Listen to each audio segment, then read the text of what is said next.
The normal objection is to the idea of the raping of slave women, et cetera, et cetera.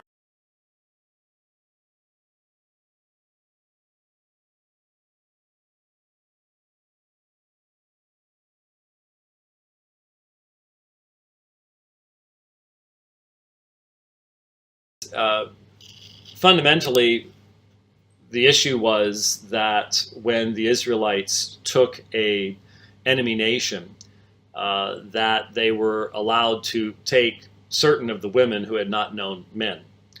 And this, of course, had to do with the military situation that existed in the day.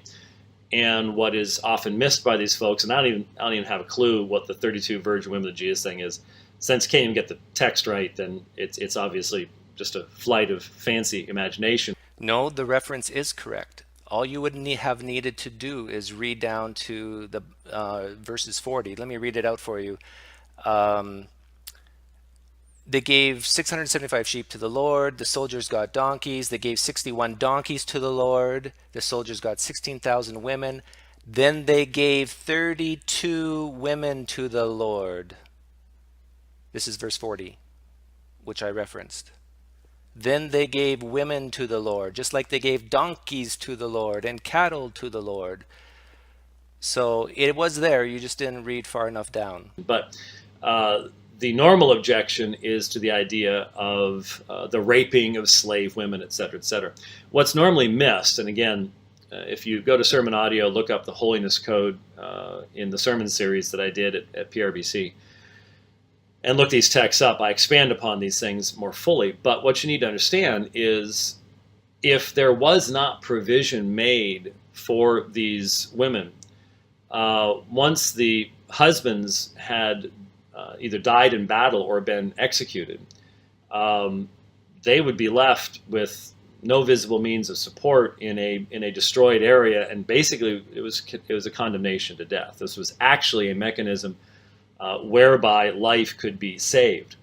We don't view it that way today because we live in very different situations than they did back then, but fundamentally this was a mechanism that would allow for the saving of life and the continuation of individuals and the society, with still very often a real concern concerning the bringing in of idolatry and the temptation to foreign idols. That was all that frequently gets mixed in as well in the situation. But there were a number of texts that we dealt with that from a modern perspective looked so very strange, but from the ancient perspective made perfect sense in the sense that they were actually saving people alive. And I don't have time to go into this at all, but if you read the end of the book of Judges, if you haven't read it lately, it's not a favorite text. Few people extract their life verse from the last few chapters of Judges.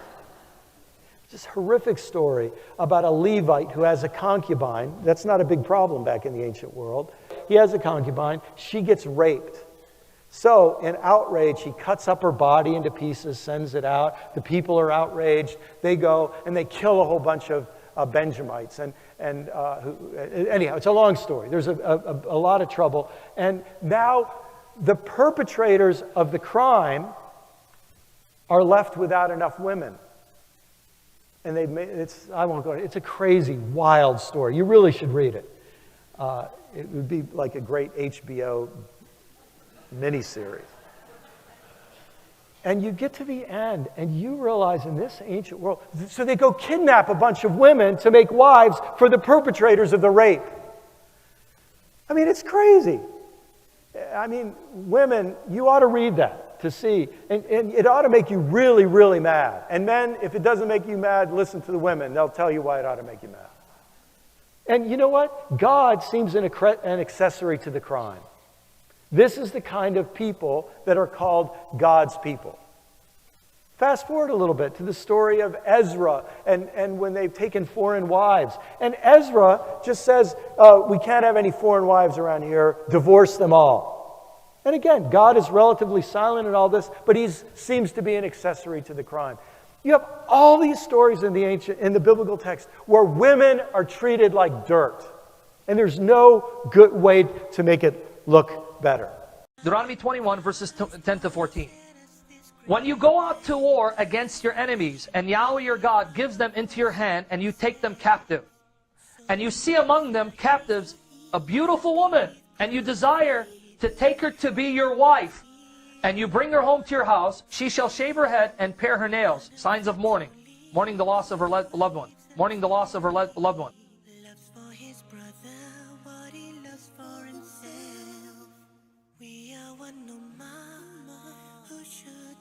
Mourning the loss of her loved ones. She shall take off the clothes in which she was captured, and she'll remain in your house and lament her father and her mother a full month.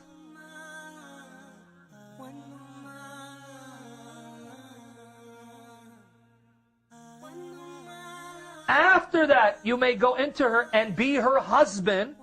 After that, you may go into her. After that, you may go into her and be her husband.